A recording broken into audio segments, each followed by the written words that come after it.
Vamos lá, candidato César Ramos, primeira conselheira a fazer arguição, conselheira Janaína Calandrini.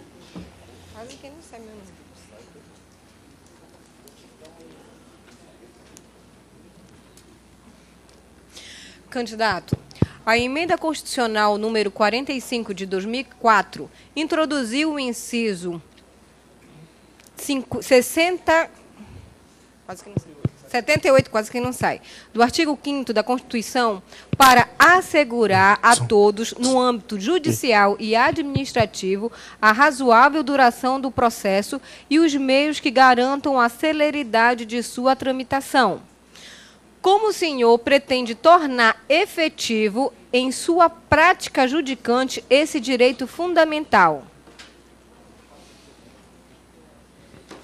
Peço silêncio aos conselheiros, por favor. O candidato vai responder a arguição. Senhores conselheiros, senhor presidente, eu fui e sou um defensor da razoável duração do processo, inclusive como advogado criminal impetrei sem números habeas corpus, cujo fundamento maior é o atraso na prestação jurisdicional. Os advogados que atuam no cível sabem que esse é um dos cânceres do processo, porque você trabalha anos e anos e não tem a prestação jurisdicional. Então, como desembargador, a gente tem que ter a consciência de que você precisa ter o compromisso com a prestação jurisdicional. E o nosso tribunal, ele precisa mudar alguns aspectos do regimento interno, porque existem dispositivos no regimento interno, meus senhores e minhas senhoras, que atrasam. Eu vou dar um exemplo no processo penal, por exemplo, que você colhe um parecer do Ministério Público quando ele é parte no processo desnecessariamente. E o Código de Processo Penal, o projeto, ele vai prever que a Lei de Organização Judiciária do Estado regulamente o procedimento e vai ser um momento de estabelecer o diálogo. Eu acho o seguinte, que você não pode, não deve enfrentar um problema crônico, que é a demora da prestação jurisdicional, sem estabelecer o diálogo com aquelas pessoas que têm interesse. E o meu compromisso, primeiro, senhores, é ser porta aberta para... Não porta aberta do sentido físico, é estabelecer o diálogo, porque o tribunal hoje põe o PJE sem ouvir os advogados. Ele pôs um site hoje que a gente não consegue buscar uma jurisprudência, não consegue acessar. Então, o meu maior compromisso com vocês é o diálogo. Somente com o diálogo é que nós vamos conhecer as mazelas que atrapalham o processo, que atrapalham a prestação jurisdicional e que repercutem de forma negativa em toda a sociedade. Próximo conselheiro a fazer a arguição, conselheiro Robério Abdon de Oliveira.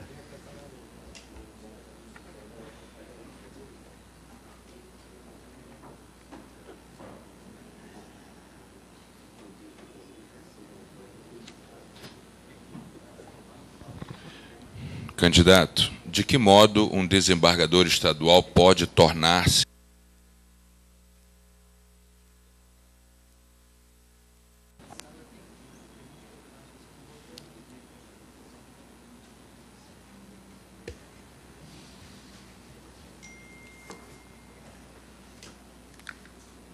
o desembargador, o candidato que não tiver este compromisso de defender o regime democrático de direito, ele não merece ter o voto do Conselho hoje. Isto é algo íncito. E como é que você defende o regime democrático de direito? Simples, senhores. Você colocando a Constituição Federal em prática. Você respeitando os direitos humanos, você respeitando Arinos e demais conselheiros, os advogados principalmente, respeitando a sociedade, respeitando o devido processo legal. Meus senhores e minhas senhoras, eu tenho refletido com meus botões, o devido processo legal, ele é uma conquista que deveria estar escrita em vermelho na Constituição, em homenagem ao sangue de todos aqueles que ao longo de anos, desde a época do iluminismo, lutaram para que hoje nós tivéssemos um regime democrático de direito e que tem, no devido processo legal, na sua forma, no seu aspecto formal e substancial, um dos seus pilares. O devido processo legal ele foi criado, pensado, idealizado, não em favor do Estado, mas em favor da sociedade. Porque Luís XIV já dizia, letar semoar, não sei se a pronúncia é correta, quer dizer, o Estado não precisa do devido processo legal. Nós, advogados, nós, cidadãos, precisamos do devido processo legal. E o meu compromisso para defender a Constituição, e um dos pontos fundamentais é ter compromisso com a defesa do processo legal, porque defendendo o processo legal, meus amigos, eu estou defendendo a Constituição, o regime democrático, estou defendendo a cidadania, estou valorizando a advocacia e respeitando os advogados. Próximo conselheiro, Jefferson Bacelar.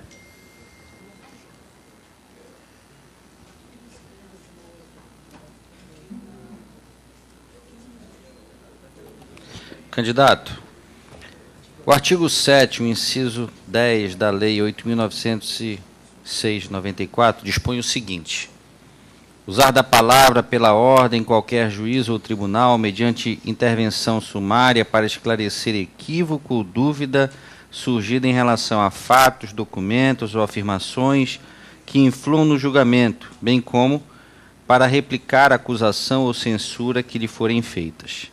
Diante disso, qual a sua opinião acerca do direito do advogado em usar da palavra pela ordem durante os julgamentos na Corte Estadual de Justiça?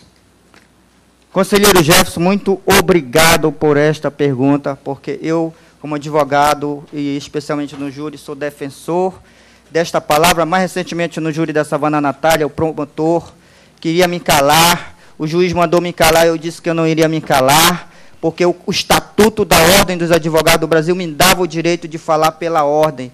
E eu, como advogado, e nós, como advogados, não podemos nos calar. É por isso que estão calando, lamentavelmente, senhor presidente, os nossos colegas à bala, porque é a única forma de calar o advogado. Não precisaria...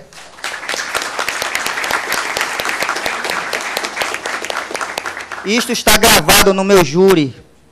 Só vão calar o advogado à bala. Não precisava nem estar escrito.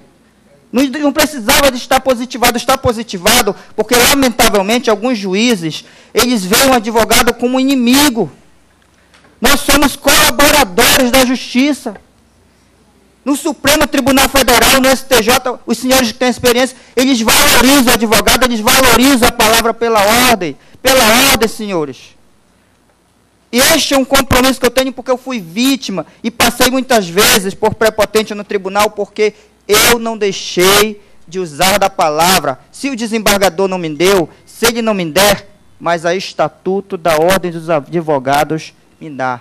E este compromisso, senhores, é com vocês, é com a Constituição, é com o nosso Estatuto da OAB, que no seu parágrafo, artigo 6º, fala que não há subordinação nem hierarquia entre os juízes e promotores. No seu parágrafo único do artigo 6º fala que tem que dar um tratamento urbano, condições dignas, compatíveis com a dignidade da advocacia, e no artigo 7º elenca os nossos direitos, e esses direitos, se eu for o escolhido, tenha certeza de que eles serão plenamente cumpridos.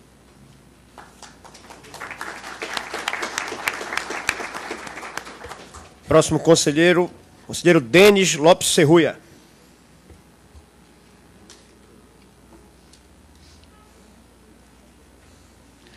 Candidato,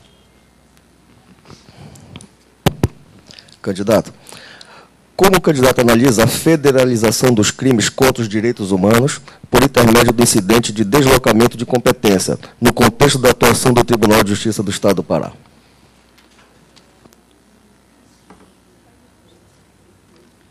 Senhor presidente, isto aqui é uma conquista de todos, porque o Estado do Pará, e aí eu posso até pagar o preço porque eu vou falar aqui, mas, lamentavelmente, ele não tem conseguido enfrentar. E nós sabemos que a Polícia Federal ela está mais aparelhada para oferecer, e a investigação. O que nós temos que entender é o seguinte: os direitos humanos, eles são direito de todos. É necessário defender os direitos humanos não só pela federalização em Biriba, mas por todas as medidas afirmativas do poder público, como saúde, educação. todas as medidas, e aí o judiciário ele tem que ter essa compreensão de que ele está a serviço da sociedade. E eu não quero me limitar só à questão da federalização, porque isso foge, isso é muito grande, 2 minutos, ele é pouco demais para a gente enfrentar esse assunto. Mas eu sou um defensor dos direitos humanos, entendo que toda medida, Luana, que vier a favor dos direitos humanos, ele vai ter, sim, o nosso aval. Perfeitamente. Parabéns pelas suas respostas, candidato. Muito obrigado. Vossa Excelência pode Acabou? retornar.